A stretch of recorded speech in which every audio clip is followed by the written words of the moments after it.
নমস্কার বন্ধুরা, আমার চ্যানেলে সবাইকে স্বাগত। সবাই কেমন আছেন? আশা করি ভালো আছি। আজকে একটু ঠাকুরের ভ্লগ দেখাতে এলাম। আপনারা কম বেশি সবাই জানেন আমাদের বাড়িতে মন্দির আছে, মন্দিরেতে বিভিন্ন দেব দেবী আছেন। আর আমরা দেবদেবীর থেকে সবথেকে বড় কথা তাদেরকে আমাদের গার্জেন হিসেবেই মানি। তো এটা হচ্ছে ছোট্ট করে আমার ঘরে ভগবানকে ছোট্ট করে ভোগ দেওয়া। খুব মনে ইচ্ছা হয়েছিল যে একটু ঠাকুরকে রান্না করে আজ খাওয়াবো। তো আমি করেছিলাম লুচি, সুজি, আলুর দম আর কিছু ফল। এটা আমি করেছিলাম ঠিক উল্টো রথের দিন, কিন্তু আমার শরীরটা এত খারাপ ছিল যে আমি ঠিক মতন পেরে উঠতে পারিনি ভিডিওটা আপলোড করতে। তাই আপনাদের কাছে আজকে শেয়ার করলাম।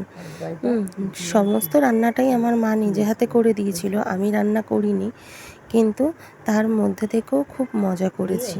এগুলো আমার নিজের কাছের আমার ভগবান। ভালো লাগলে অবশ্যই